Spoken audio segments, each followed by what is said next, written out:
Baby, when you do that woo woo woo on me, Jeffrey, Every day I find something else that makes me believe, 'cause that's what love can do. This is Furman and Michelle with a special edition of 202 Extra because Robin Thicke is in D.C. Yes, yes. Hi, Robin. Good to see you again. I won't hit you with a woo woo woo. Oh, you can woo woo me whenever you want. Robin and I got to spend some time before. We're spending some time today.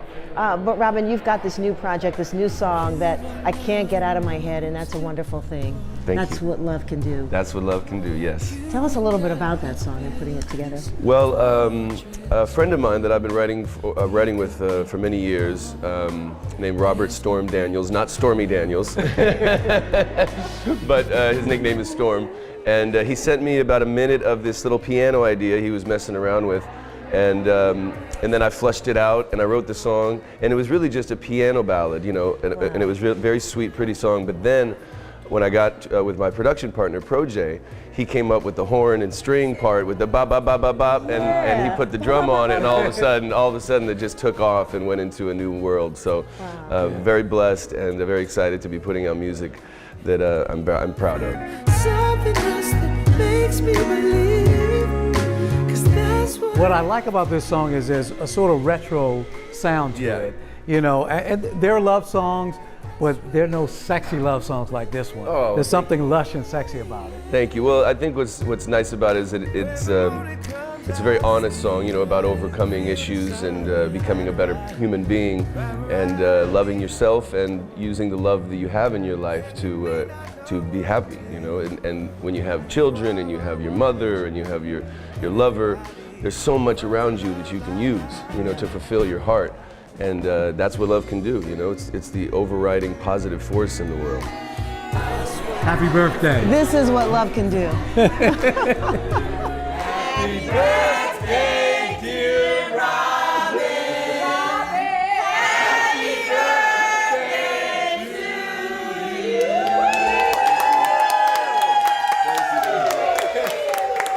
It's wonderful.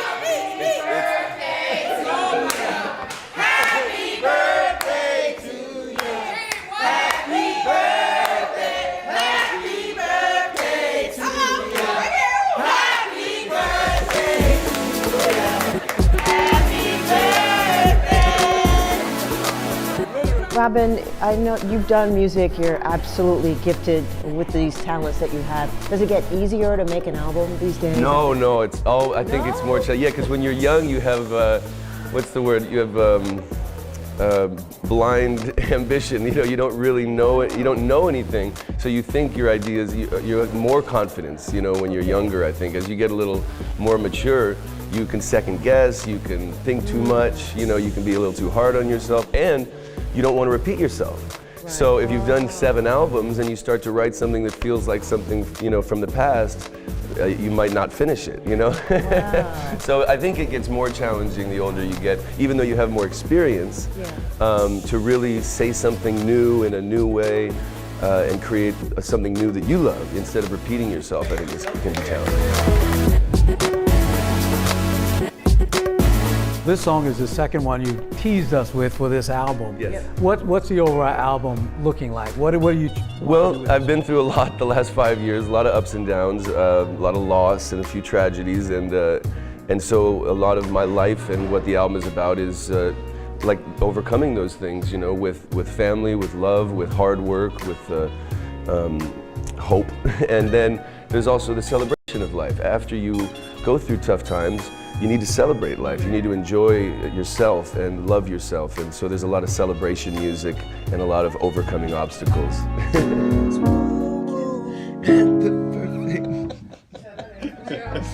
Baby, you can woo with the best.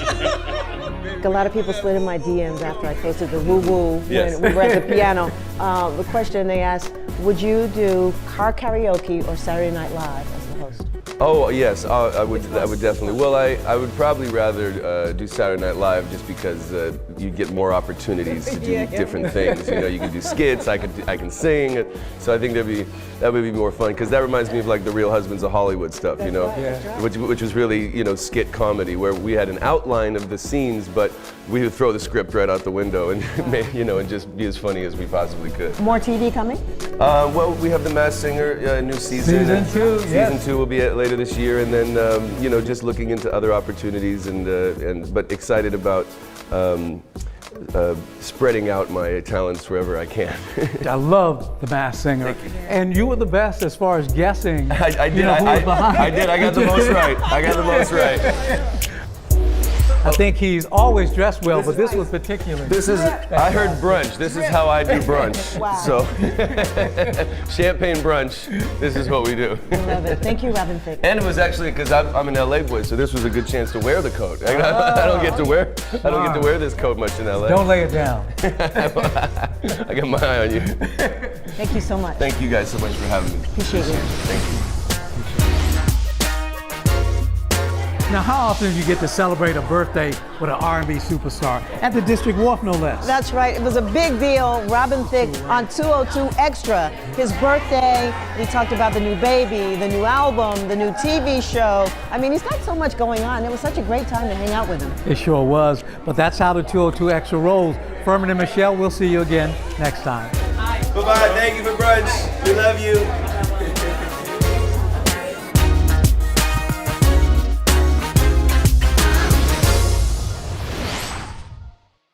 Congratulations to the 2019 Washington Nationals, your World Series champions. Power Nationals! They finished the fight.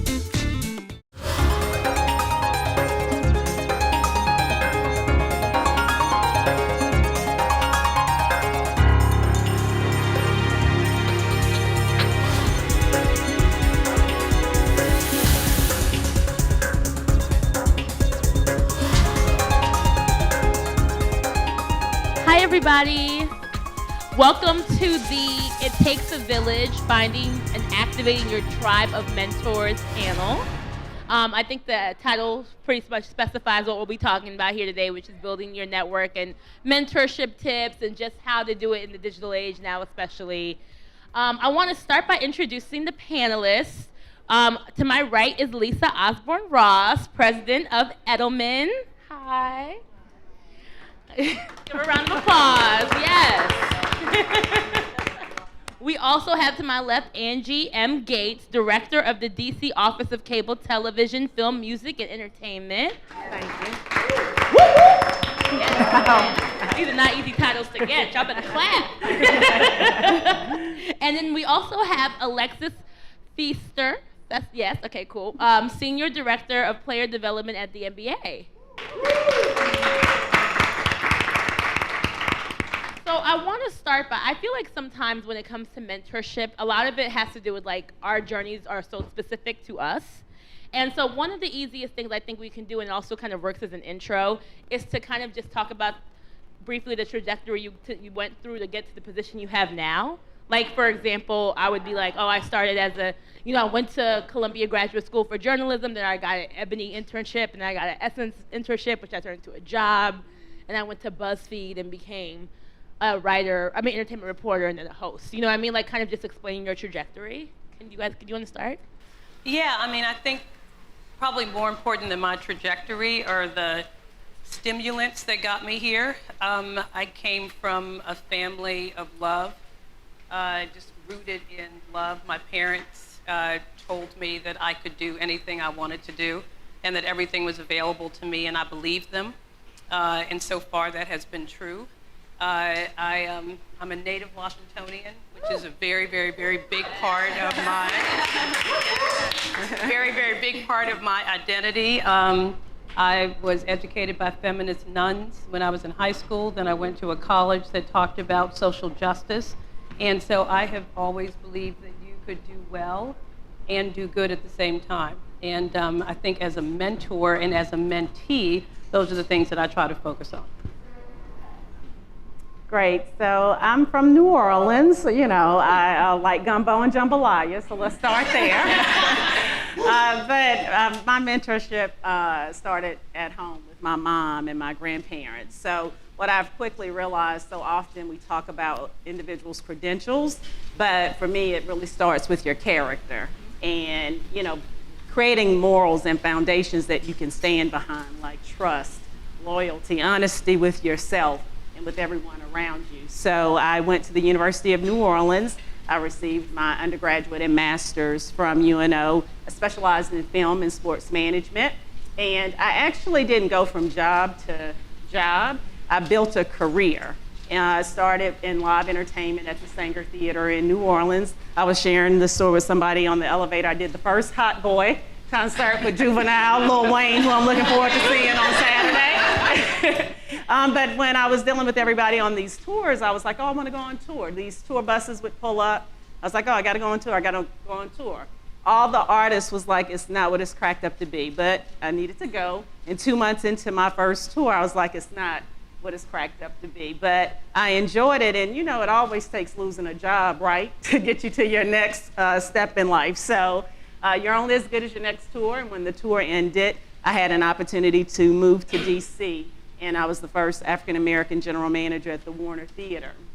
And I did entertainment there for about 8 years and started working with Mayor Bowser. I was her traveling chief of staff on her first campaign. And I'm like, I come from entertainment, politics can't be that tough until I got into politics. At least, you know, when they do the encore song and everybody's off stage, that's it. But on the political realm, you're never off stage. It's, you know, a constant go. So I started as her traveling chief of staff, was her director of operations.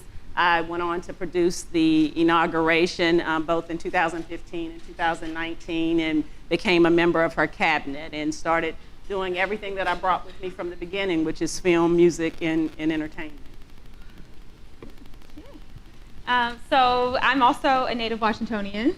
Yay! DC stand up. Went to school without walls, and I don't know if you guys know much about that school. It's very different now, but back then the school was, you know, completely focused on being an individual, right? So there was no cafeteria. You took college classes, and you know, my senior year, and so when I graduated, I went to James Madison University. Had no desire to go to school there. You know, I wanted to be in LA and just like had all these dreams, and my parents were like, no. Stay a little bit closer to home.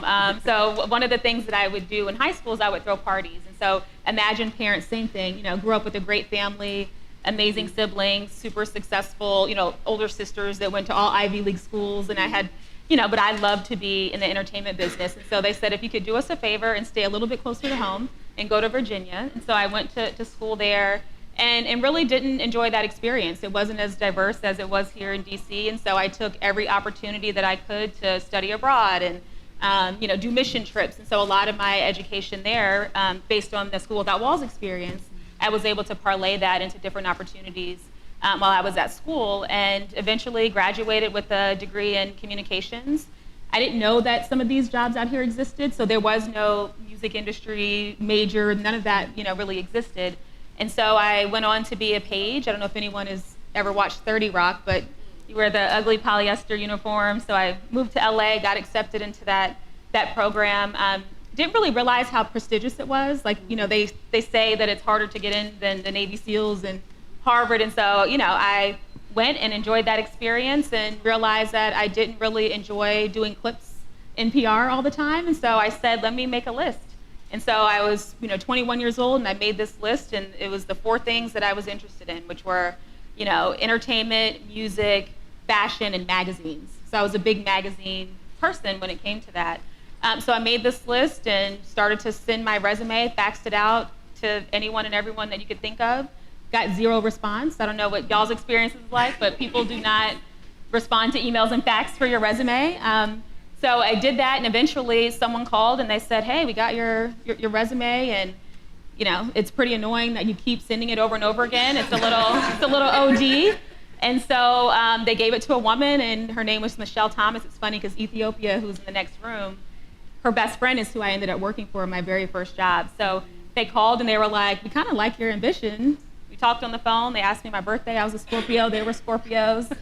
Really random connection, and started to work at Interscope Records. And Really enjoyed that opportunity, and from there, had a very entrepreneurial spirit, so started a recording studio, and so it was called Wava Flow Studios. And kind of tying in the mentor thing, I have my best friend's in the room, but we had a company too, and so we have a mentor, Jay Brown, who's with Rock Nation, and I remember calling him up and saying, I have this studio opportunity. You probably don't need it because you're like Jay-Z, basically. And he said to me, I'm not going to come back if you sell yourself in that way. So that was my first lesson, and there's value that comes out of whatever it is that you're bringing to the table. And he said, you have a home studio that's in a mansion. Like, nobody else has that. So he gave me, J. Cole did his first album there, Nicki did her album there, Nas lived there and did his album there. So to be able to have that experience, and then at the same time marry my love of community and bring in kids that were suffering from not suffering from truancy, but committing truancy because of the gang violence in their neighborhoods and not going to school. And so I would bring celebrities in and interact them with community kids. And so really loved that and enjoyed that opportunity. Got a phone call that President Obama was looking for someone to bridge the gap between his reelection and the celebrities, because someone didn't do a good job at supporting his supporters after 2008. And I said I could leave right now. Like right now or like in the morning, like whichever you need me to do. So I moved, I was out. I'm out of here. Moved to Chicago, literally still had a place in LA, and started to run his athlete and celebrity strategy. Over 500 influencers, deployed them. President Obama introduced Jay-Z at Made in America on the Rocky Steps. I wrote that, conceptualized ideas like that. And so, just really cool experience. And what I realized then is that there was a niche for connecting influencers and celebrities back to things outside of their normal business realm, right? Right. So, make a long story short, that's how I got to the NBA. So they gave me a phone call, and similar thing. We need someone that's got the relationships but also has the vision. And now I work with all 450 players, and I help connect them with opportunities off the court and help them be better men, better people, and support them and their families as they kind of transition out of the NBA. I wanted to ask you each, who was your first professional mentor, like significant one, and how did that relationship form? I don't know. Any of you guys can go first if you like. My first mentor was Kathy Hughes. And, as I said earlier, I started from home. Like when I watched it, my mom and my grandmother who wasn't particularly educated, she gave me my core character foundation to get me to maneuver through life. Once I got in my career and started identifying that there were less women that had a seat at the table, I needed to go to a woman that was at the head seat, right? So Kathy Hughes is who I went to. And what I appreciated the most is she embraced me. We sat down and talked. One of the first things she told me is, whenever you're on vacation somewhere and you just decide, hey, I'm having a good time, I really don't feel like leaving tomorrow, and you can actually stay, that you're at a place in your career where you have options. And when she, was a single mother, raised a son, and where she is today, she just gave me some really hardcore knowledge. So that was my first career mentor. Now I'm sitting here thinking, because I feel like I've had a few. I don't want to go back to the Jay Brown story, but I think that was my first interaction with what a mentorship looked like. So obviously, as you guys may know, there's a difference between a mentor and a sponsor, right? So, I've had professional sponsors for the first time ever in my professional career now at the NBA, but back then it was more about, sounding board, guidance, and so he was one of the first people to say, again, you've got this talent, you've got this ability, people trust you, they gravitate towards you, but then also being able to have him bring in other people, so like Desiree Perez. So I don't know if you guys know, Desiree is also at Rock Nation, but to look at her as a woman and see all the powerful things she's done, to be able to go in and say, as a woman of color in this industry, this is what I'm dealing with, and have her say, well, you're not going to run. You're going to stay there, you're going to keep going because they need you and they need people like you in the room. So I would say that, kind of those two were my first, and there's been some other great folks since then. I always dread this question. And I should have told you that in the green room. Like, don't ask me. No. The reason I struggle with it is because I have not had great professional mentors, which is why I am such an extraordinary mentor, because I didn't have that. And so I'm in communications and in politics. That's my background, the intersection of communications and politics.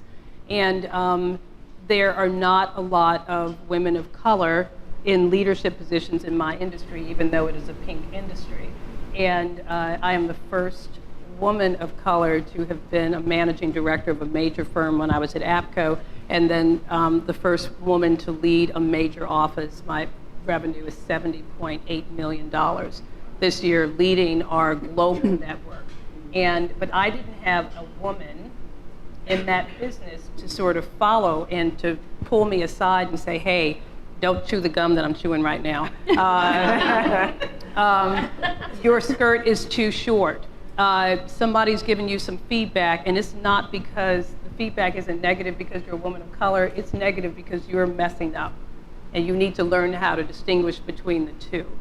And sometimes we struggle with that. And so I have not had that, but I've had people who have taught me things and who have cared about me. And I think rather than talking about a particular mentor, a mentoring experience I had was I was working for Bill Clinton in an office that he had just created called the Women's Office. So I'm a public policy issues management crisis person. And so I was supposed to be the chief of staff of this office, the deputy director. So I'm a policy person, and I looked up and I was a nanny. I was like taking care of all of these young women and their issues and so forth. And I was doing the best I could with it, but I was annoyed. And I was in a room in a meeting, and a colleague pulled me aside afterwards and said, "You were so stank in that meeting." And I was like, well, I don't think that I was, automatically defensive. And I said, but what? And so she said, look, I know you're frustrated about the job that you have. She said, but you will never get to that other job until you do this one well, whether you like it or not.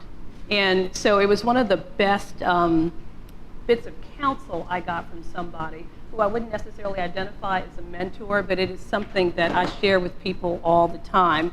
And as luck and God would have it, 2 days, 3 days after I sulked and I came back to work and I started nailing being the professional nanny in that office, and was very, very good at it, another opportunity opened up for me to work more intimately with the president, and it was just a great opportunity, but it was a great lesson. It's a great lesson. Okay, so one of the objectives for this panel is about giving tips about how to maintain a mentorship and the correct way to attain one. I think especially in the digital social media age, a lot of people feel like, they can just DM you like, hey, would love to be your mentee. Can you be my mentor? Or like just tweet you in front of everybody like, hey, don't you want to be my mentor? There's just a lot of, the access leads to a lot of mistakes, or just we're kind of losing how authentic mentorship, mentee relationships happen. So can you talk about some tips about how, or even if it's you just sharing how maybe one of your mentees and your relationship formed in a genuine, authentic way, the proper way to go about it? Yeah. So I'll jump in. I think for mentorship, seek and engage people, right? So it's not going to always be someone in your inner circle. It's not going to always be someone at your office. So because of social media now, and when I mentor folks at the MBA, I tell them, if you're going to go on LinkedIn, find the natural connection, right? Who went to your alma mater? Who has the same background as you are? Like, go there first. And it's sad to say, obviously you need men and you need white people also as your mentors, but what's the connectivity there? Find the woman who looks like you also, because right now times have changed. Like, back in my day, but back in my day when I was at my different jobs and different companies, there was no one that was literally like, hey, come along. There was this weird competition that I think we had against each other where it could only be one of us. Yeah. And I personally was never like that, and have been burned, being that way and trying to be overly inclusive with people. But the reality is that there's something in it that's shifted in a good way right now. So right now there's this moment, there's this opening for people of color. There's this opening, I think, a little bit for women, where you can say, like, I look up to you. And as far as a tip, I get a lot of emails too about the mentorship, but tell me why it is that I'm appealing to you. If you've read something about me or about the work that I've done, you can't just be willy-nilly, trying to soak up people's time. So I would say find the active connection, do that first. So former job, whatever that connectivity point is. Don't ask for lunch.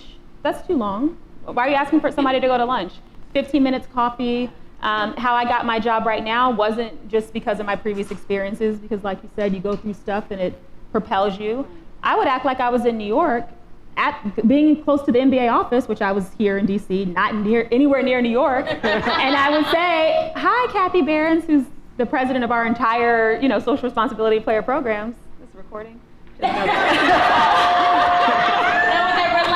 don't know. Yeah, when the red light is on, know that you're on. Sorry, turn the red light off. No, but I literally, she'd probably appreciate this. I would say, like, "Hey, do you have 15 minutes for coffee tomorrow?" And if she said yes, I was on the first train smoking. Right. Yeah. Right? Like, so that's what it is. You have to be determined, focus, seek, engage, and you be the one to follow up. Like, why am I following up with you? So I would say that, to start with those. And let me add to that, and you need to bring something to the table too. Right. Right. It is a two-way street, and so this concept of if I am your mentor, then I want to know what I'm going to get from you when you were my mentee. And then it makes the relationship so much more rich.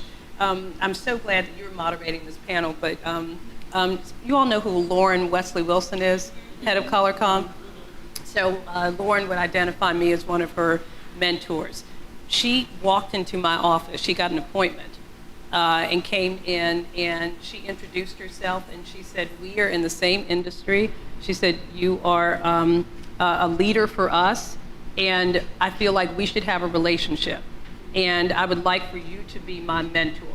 And we specifically sat in that room and talked about what exactly that exchange would look like. And I had such mad respect for her for just like getting the appointment, getting through people, sitting down with me, being very clear to your point about what she wanted and what the expectations were. And that was, 4 years ago, and you see what she has done. With me having little to do with it except to be a person to push and to prod and to advise and to guide. And I get a lot from her. I get a lot from her, and part of what I get from her is saying, "So play it forward. Each one teach one. I helped you, now these are the 3 people that you have to help." And that's really the only way that it works, is when there's a commitment that you have to keep paying it forward.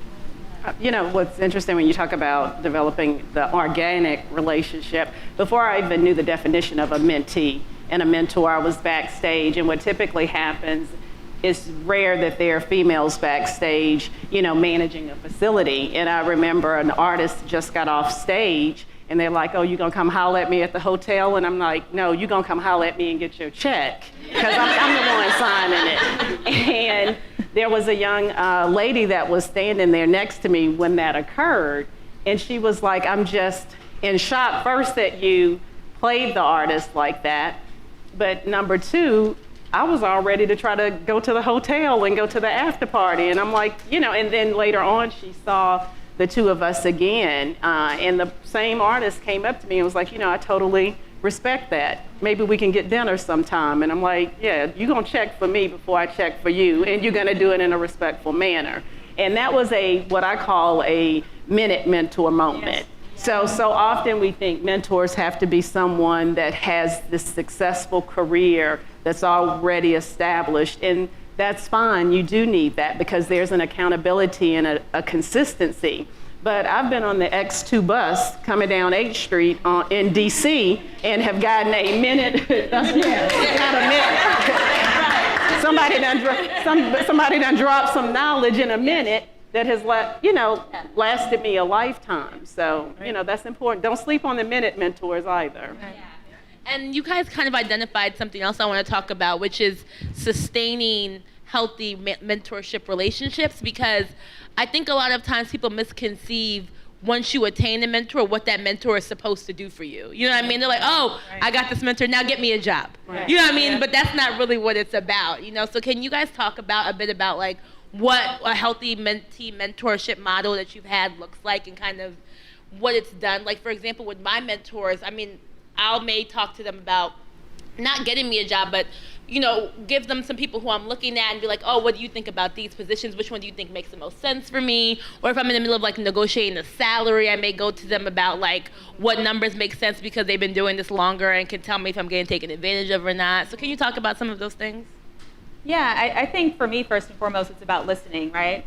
So as you mentioned with Lauren, you're going to come to me and have a plan. Like, what are the things that you're looking for? So I'm going to listen and receive that and then give feedback. And so I think that goes both ways. And I know for me, being a mentee to people, I have to remind myself, like, even though you're at a place in your career where you're, managing people and all of that, you're asking for this person's time. So listen, I just sat down with, I don't know if you guys know who Phaedra Ellis Lampkin is. She's amazing in the tech industry. Sister done, she's the one who got Prince's rights back, right? So it's hard to get a hold of her. I got a chance to sit down because I was looking for another mentor. I'm like, I like what she's doing. And we sit down and she says, I think you should be an agent.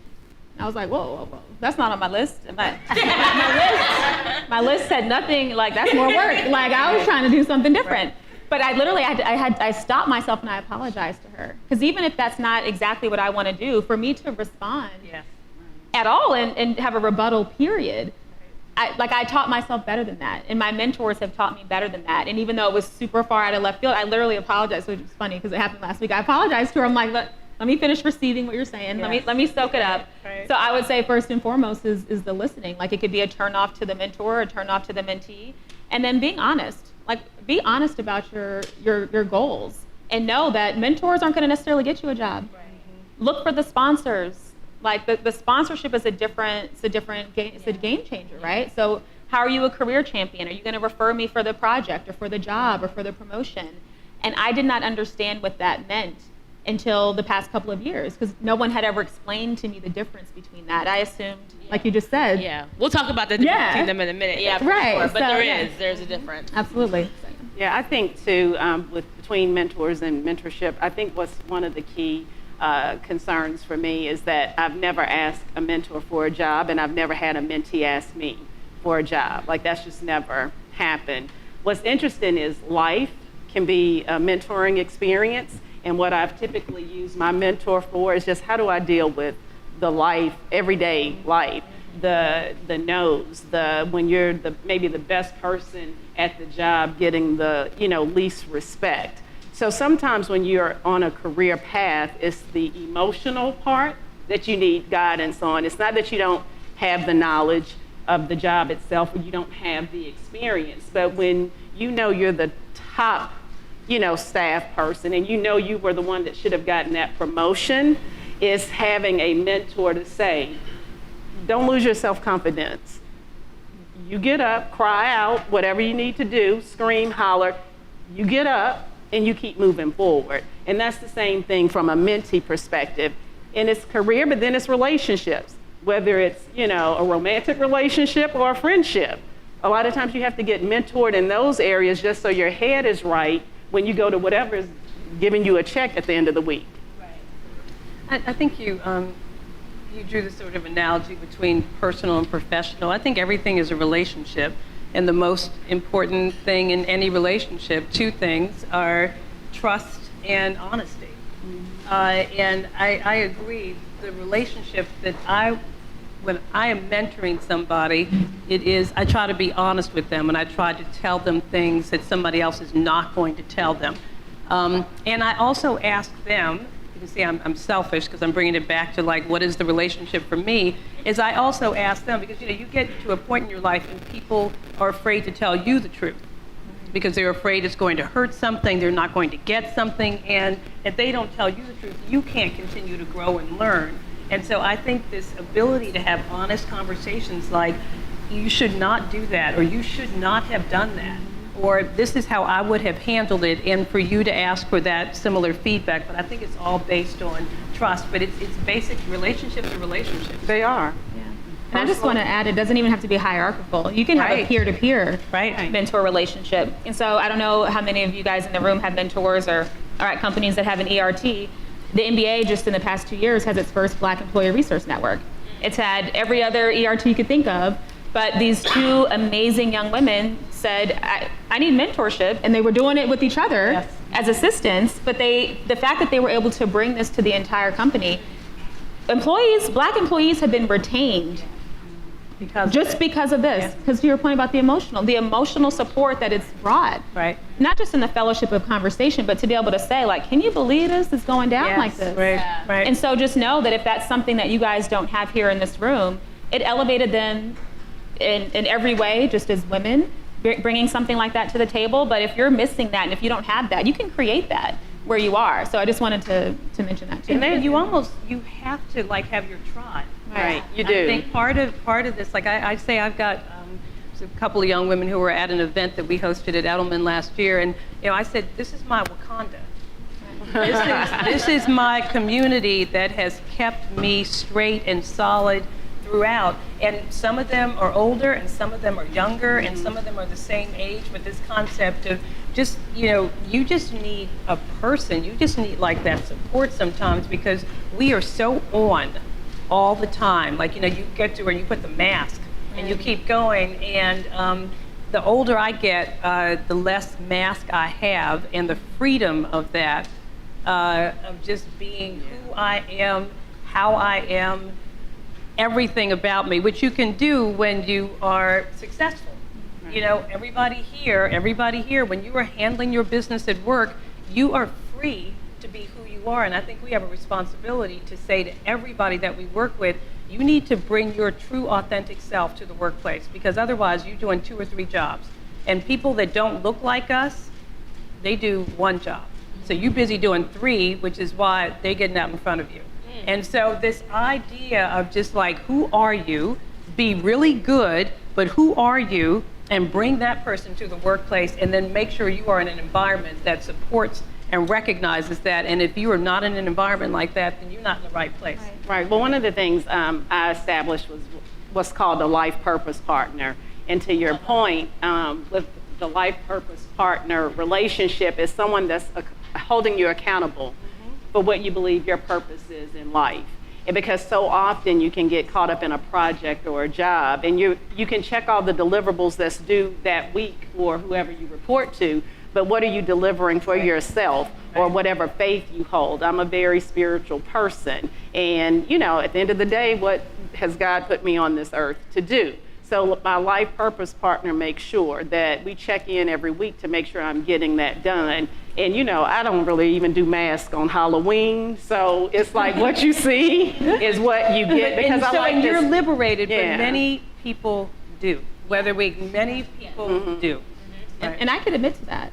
Yeah. Just to put a pin in it, because I'm in sports, male dominated. I was in music before that, politics before that. It's all men. Yeah. And the reality is that the C-suite is white men. Right. You got a couple white women sprinkled up in there, but it's not, it doesn't look like this. Yeah. It doesn't look like us. It doesn't feel like it. doesn't feel like, oh no. Right. Oh, and, not at all. And I'm so glad you guys are talking, you guys brought it here, because I wanted to talk about how there's more relationships that are necessary than just a mentor, how it is about building your tribe, your Wakanda, or some people call it their personal board of directors, and like the various positions that are in that, whether it's a life partner, purpose partner. And you were talking about sponsorships earlier, and I think that's such an important one, because that's really who helps you level up within your work spot, your work job, profession, company. And I think that a lot of times it's harder for us as Black women, because as you mentioned, it's hard to find a sponsor when there's not a lot of people who look like you in the C-suite. Right.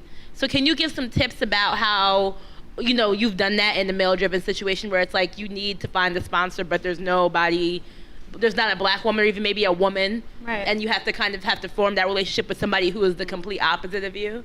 No, it's true. And I think, kind of the not elephant in the room, there's an elephant in the room, and then there's one that we know is obvious, right? And so white men see themselves and they pull themselves up. There's the commonality, right? And so, and honestly, as wrong as it is, it doesn't create diversity of thought, it doesn't create diverse workforces, and actually you're hurting yourself.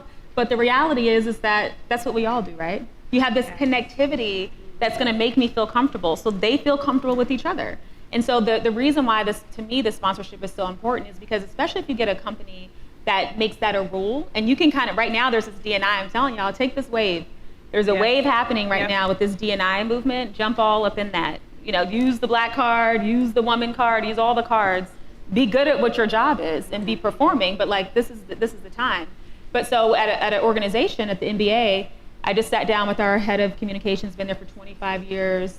Couldn't be more opposite, But we kind of, we always say hello. We have a little vibe. We were talking and checking in, and he said, I think our SLT, our senior leadership, is going to start doing sponsors. And I'm like, amazing. Our kind of number 2 of D&I, was written up in Forbes recently to talk about this. So the company now is in this wave where if you pick a white person or somebody that looks just like you, you're going to get the side eye. You can't do that. Yeah. So you have to now, the company is now forcing this opportunity. And so that's going to be one person that doesn't look like me. But then I have a sponsor who is, an African-American man who gets it. And just because he gets it doesn't mean he doesn't have his own struggles, right? So you could be a sponsor and be trying to maneuver things on your own, but again, back to your point, is the clear intention. So I want to work more internationally. I want to have more autonomy in things that I'm doing, and I want to, be recognized for all of the hard work, which we get, but you want your career to be able to elevate. And so we have buckets of things that we check in about. We check in every 2 weeks or so, and we hold each other accountable for what that looks like. But he knows he can sponsor me because I'm on my game. Right. Let's be clear. Like, I am delivering, I'm creating, I'm thinking outside the box. I'm not just coming up with stuff I'm taking risks, and some of them could be failures. And in this role, they've luckily, knock on wood, everything has worked and kind of blown up and been good in that realm. But I'm representing him too. He gets to walk around and say, like, that's my girl. Right. If I need a player, call Alexis. No, that's real. Because So, you want to make yeah. your mentors and your sponsors look good too. Yeah, Like, you want them to be 100%. proud to be that position. This concept that this is our time could not be more accurate. When Donald Trump was elected, and subsequently, I have talked a lot about this change in America, and change in the world where historically power has been held by straight, white Christian men. And that is rapidly changing. That is rapidly changing. And even for you and I think maybe less so here, but you and I, where we're walking into rooms and we are the only women in some cases, and we are certainly the only women of color in other cases, but this power to represent and to be so authentic and so real, and then talk about the importance of bringing in other people that look like us. And there is this danger, and I get why white men do what they do, because I have done that. I've looked up at a point and realized that my entire operation were mini me's. They were women of color with big personalities raised on the East Coast.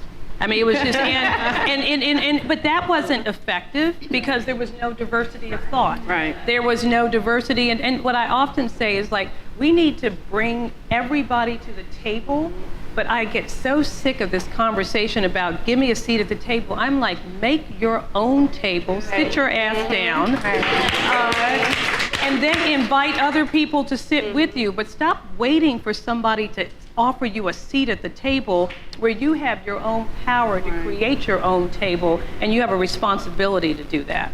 And I want to commend Broccoli City just for having this type of panel, like to have women in the forefront. Like, so let me be real clear with a big thank you to Broccoli City for doing that, because there are a ton of conferences that come into DC, and the panels don't necessarily look like this. So that's to be commendable. And it's important that everyone in this room knows that you can do whatever it is you want to do. But it starts with you. Like, you got to really look up that word accountability and what it truly means. So mentorship and being a mentee is key, but you got to look at yourself in the mirror each and every day and say, what am I doing today differently that's going to get me one step forward to where I'm trying to go?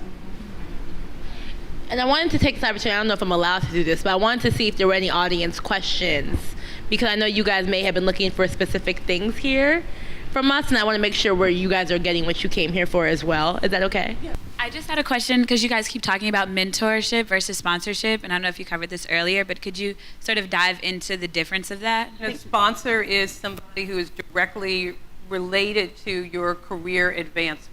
And so my sponsor at Edelman is Richard Edelman. And so Richard has enough pull, and it is his company. And so when he sponsors me and he says, so this is your job now, this is what I'm looking at for your next job, this is what I'm looking at for your next job. But then I have a mentor who pulls me aside and is like, hey, like, you were a little rough in that meeting. Or you were not particularly clear about this, or are you taking care of yourself? You look a little tired. Are you exercising, and are you taking care of yourself? And so The sponsor is directly responsible for working with me on the advancement of my career. The mentor is the person who maybe helps to feed my soul. Good afternoon, ladies. My name is Tamara Young.